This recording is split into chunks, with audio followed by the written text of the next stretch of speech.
I'm Sami Zaidan. This is Al Jazeera live from Doha. Also on the program, Tunisia's Jasmine Revolution ushers in a new prime minister as new protests call for faster change. Yemen's president calls in the army generals and orders them to defend the country's unity to the last drop of blood. And the Oscar goes to Colin Firth, The King's Speech. A fluent performance as a stuttering king sees Colin Firth crowned Best Actor at the Oscars.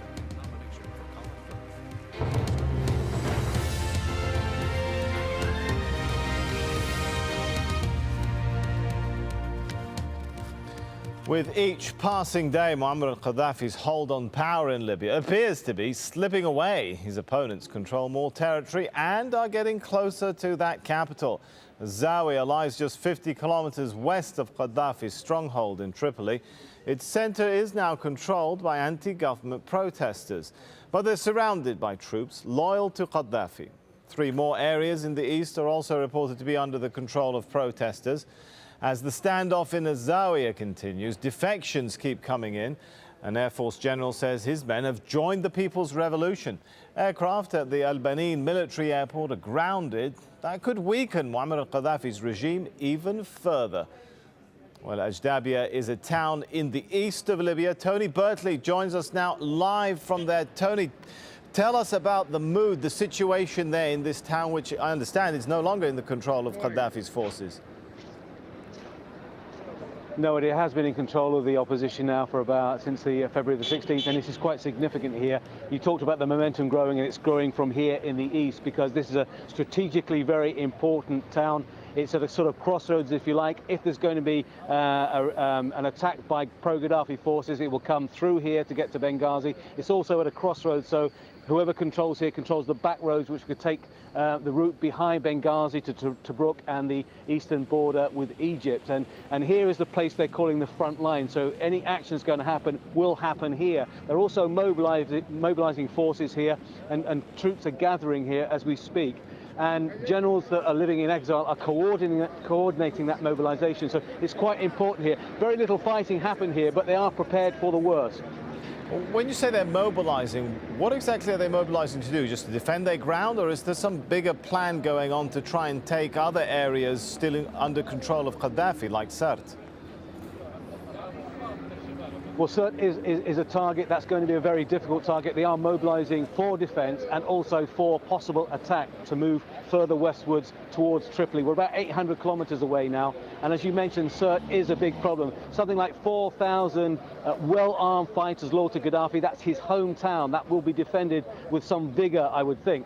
And they are preparing to go up against that. There could be a plan to go around it, to leave them isolated, or it could be a plan to go on. We don't know the details at the moment, but there is a mobilization going on here and in Benghazi to get men together, armed. They're calling for arms to be brought in, and they're going to, at some stage, enact a plan. We don't know exactly what the details are yet, but it could be an attack on Sirte and certainly moving closer towards Tripoli.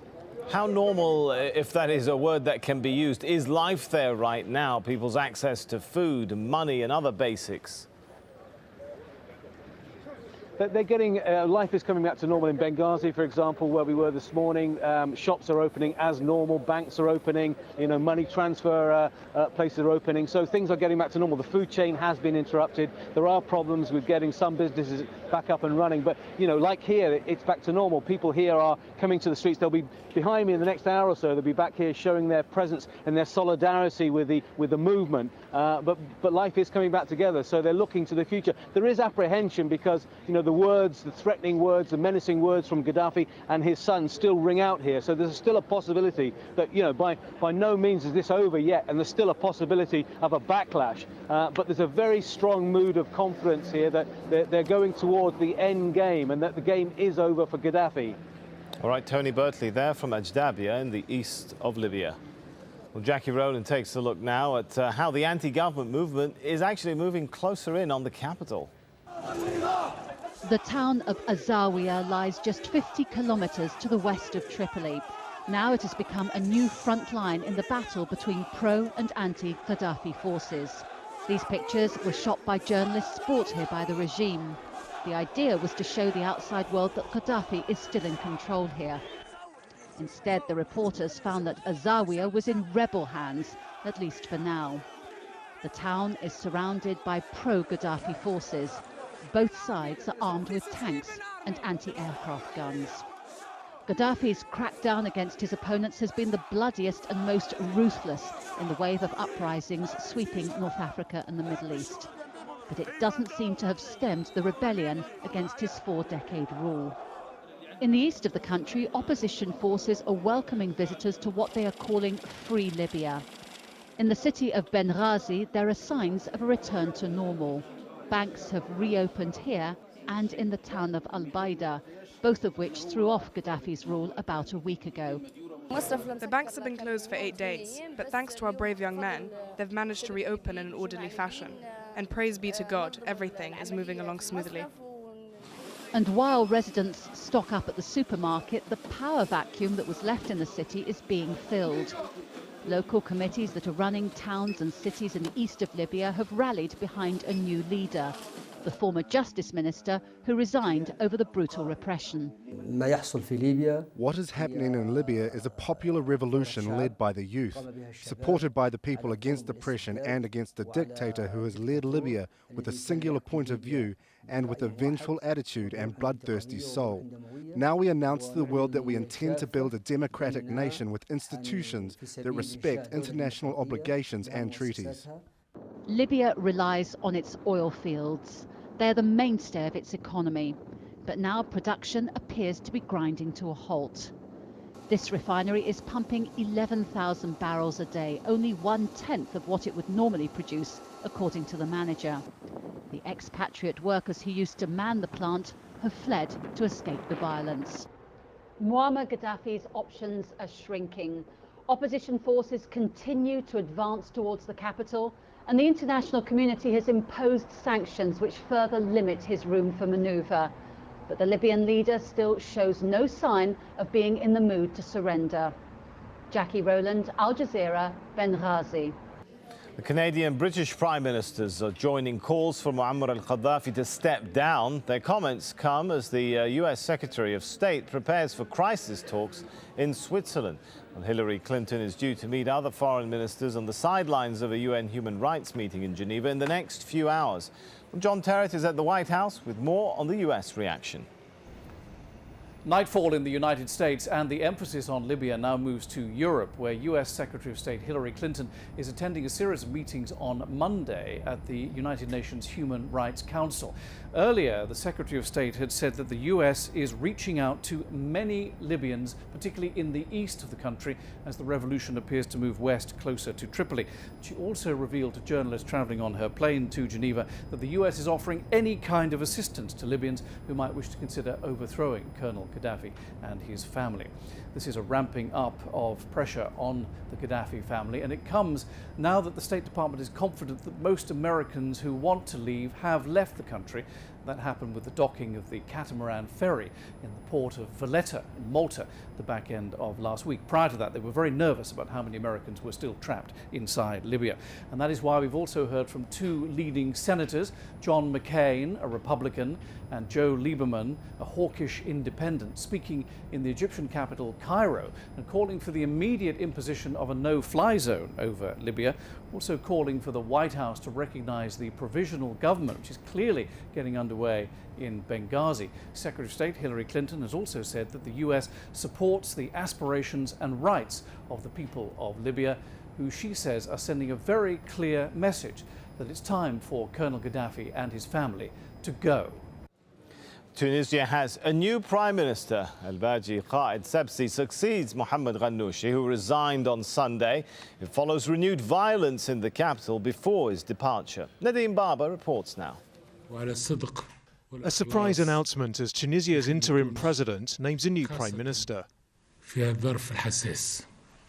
At this critical moment, in order to maintain our national interest and to ensure that the state is up and running with all its institutions, I requested Mr. Baja Qaid Sibsi to assume the office of Prime Minister, and he thankfully accepted this responsibility. Al-Baji Qaida Sebsi is 84 and a former foreign minister. He served under Tunisia's post-independence leader Habib Bourguiba and under President Zine al-Abidine Ben Ali. His appointment came hours after interim Premier Mohamed Ghannouchi unexpectedly stepped down. I am not prepared to be the person who takes decisions which result in the loss of life. The move comes at a tense time for Tunisia. Sunday saw new clashes between protesters and security forces in Tunis. Several people have reportedly been killed on the streets of the capital since Friday. Mohamed Ghannouchi took over as premier on the 14th of January after President Ben Ali fled to Saudi Arabia following weeks of protests. Critics say that since the Jasmine Revolution, there's not been real reform, and Ghannouchi's replacement is unlikely to change that. He's out of touch, he's out of time, he's belonging other generation. What the Tunisian youth need today, who someone will be able to represent them, who someone will be able to respond to their legitimate demands. Mohamed Ghannouchi has repeated the government's pledge to hold elections by mid-July. But almost 200 people have been arrested over the weekend. It's not clear how far the new Prime Minister can quell the anger on the streets. Nadeem Barber, AlJazeera. Well, the Jordanian Prime Minister is promising more political reform after the opposition threatened more demonstrations. It comes as supporters of King Abdullah gathered for a show of solidarity in the capital Amman. Protests have been ongoing in the country for weeks. Opposition leaders say the people are getting impatient with the slow pace of reform in the country. At least 6 people have been killed during demonstrations in Oman. That's according to staff at a government-run hospital. More than 2,000 protesters gathered in the industrial centre of Sohar on Sunday, demanding political reform. Police used tear gas and rubber bullets to disperse them. The protests prompted the Sultan of Oman to introduce around 50,000 new jobs as he tries to stop the unrest. Well, to Bahrain, where US President Barack Obama is welcoming the government's moves to reshuffle its cabinet to appease demonstrators. Thousands of people marched through the capital of Bahrain against the monarchy on Sunday for a third week. Protesters have rejected the king's appeal for dialogue and are calling for him to step down. A soldier has been killed and 2 wounded in an attack on a military checkpoint in the Yemeni town of Abyan. It comes as the country's opposition vows to join anti-government protests to pressure the president to step down. President Ali Abdullah Saleh is calling a meeting with his army generals in an attempt to try and shore up his grip on power. Hashim Ahlabara reports from the capital. Remaining defiant, President Saleh telling his army officers that Yemen is in danger of disintegration and that they should fight for its unity. We have vowed to defend the republican system, the unity and safety of the republic till the last drop of our blood, and this vow stands now. There is an attempt to split the country into north and south. The president was referring to his arch rivals, secessionists asking the south to break away from the north, and the Houthi rebels in their ongoing battle against the government for greater autonomy in their region. This isn't the first time that the president has met his army generals since the start of the crisis in the country. But his statements tell a great deal about his confusion, and it's clear that he has been inspired by Gaddafi's speeches. But thousands of young Yemenis who have taken to the streets across the country have totally different demands. The departure of the regime. Demands waved off by Saleh's ruling party as illegitimate. It won't be an Egyptian-style change. It won't be a Tunisian type of change. But unfortunately, if it goes to become very close to what's happening now in Libya, then I don't by any means rule out the possibility of an international and regional intervention here. For these protesters, the movement has come a long way, inspired many Yemenis and made sacrifices that calls for dialogue by the government are too late. But if the president is determined to cling to power, the opposition and the anti-government protesters say they will muster more men here in the capital and across the country to put an end to what they describe as an autocratic regime. Hashim Al-Barra, AlJazeera, Sana'a. Well, let's talk more about the